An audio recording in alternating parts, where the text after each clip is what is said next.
Eto na nga mga chong, marami tayong basketball updates. Family brand sardines, papasok na sa PBA para palitan ang Terra Firma. Boss Al Francis Chua, hindi masaya sa performance ng Barangay Ginebra. Nakakadalawang laro pa lang ang koponan ni Coach Tim Cone ngayong All-Filipino, pero hindi na nga masaya etong si Boss Al sa kanyang nakikita sa kanyang koponan. Nagawa man daw tambakan ng Ginebra ang Terra Firma, pero hindi raw yan impressive dahil kilala raw yung Terra Firma na nasa pinakaibaba ng team standings. Kaya naman, noong matambakan ang Barangay Ginebra kontra sa San Miguel Beermen, ay nakasimangot nga sa bench etong si Boss Al at talagang disappointed sa kanyang koponan. At ayon nga sa mga nakalap nating balita, ay hindi nga masaya si Boss Al sa performance ng Ginebra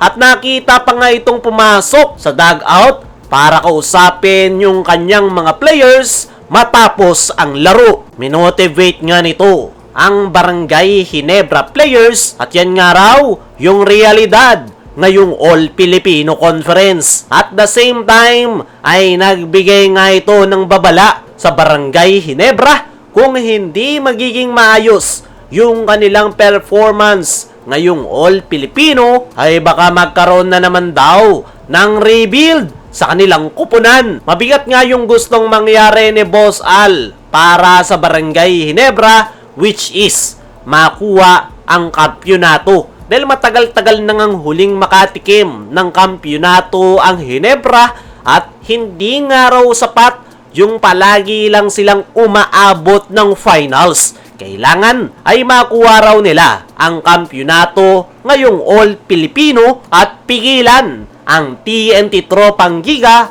na makuha ang Grand Slam. Sa ngayon ay hindi nga madali yung gusto ni Boss Al para sa Barangay Ginebra dahil problema nga sila pagdating sa kanilang frontcourt position dahil tanging si Japet lang yung kanilang naaasahan. At yan nga yung planong solusyonan ni Boss Al kung saan naghahanap ito ng bagong bigman na po pwedeng dalhin sa Barangay Ginebra. Sa ngayon ay dismayado si Boss Al Francis Chua, pero at the same time ay naiintindihan niya nga yung sitwasyon ng kanyang kupunan. Nag-a-adjust pa rin daw ang Barangay Ginebra na maglaro ng walang Justin Brownlee at yan nga raw yung kanilang fini-figure out sa kanilang team practice. Sa ngayon ay ang gusto netong si Boss Al Francis Chua ay ayusin ng Barangay Ginebra yung kanilang performance kung saan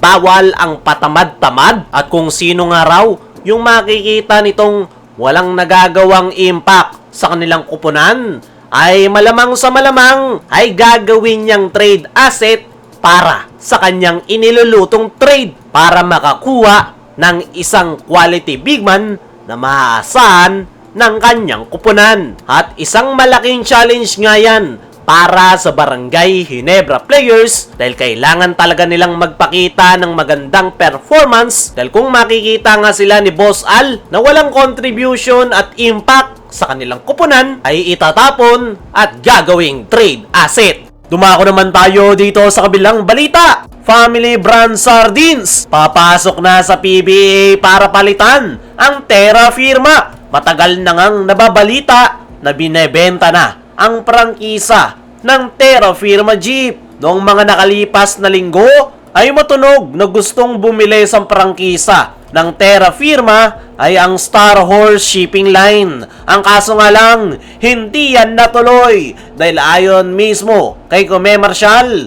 ay hindi nga raw nagawang makapag-comply ng Star Horse Shipping Line sa kanilang mga requirements, lalong-lalo na pagdating sa budget kung saan dyan nila makikita kung kakayanin ba nilang i-handle ang isang kupunan gaya ng Terra Firma. At ngayon, nawala na ang Star Horse Shipping Line sa mga kumpanya na gustong bumili sa prangkisa ng Terra Firma ay ang pinakamatunog nga ngayon ay itong Family Brand Sardines. Panigurado, pamilyar ang karamihan dyan dahil nung ibinenta ang prangkisa ng Alaska Aces ay isa ang Family Brand Sardines sa mga nagbid na makuha ang prangkisa ng Alaska. Ang kaso nga lang ay mas pinili ng PBA ang Converge Fiber Xers. Kaya naman, ngayong Terra Firma naman ang binebenta ang prangkisa ay determinado ngayon ang Family Brand Sardines na mabilian. Ayon pa nga mismo kay Kume Marshall ay matagal ng plano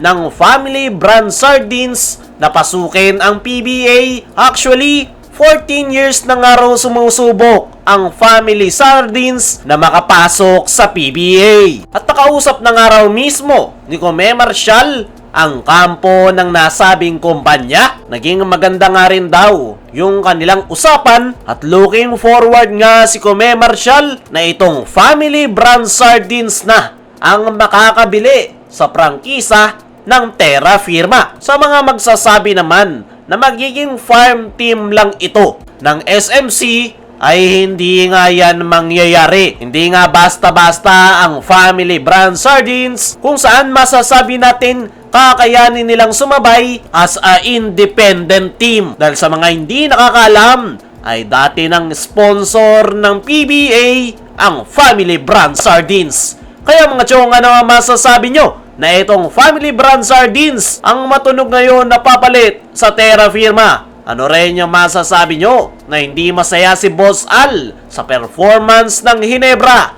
I-comment mo lang dyan sa ibaba.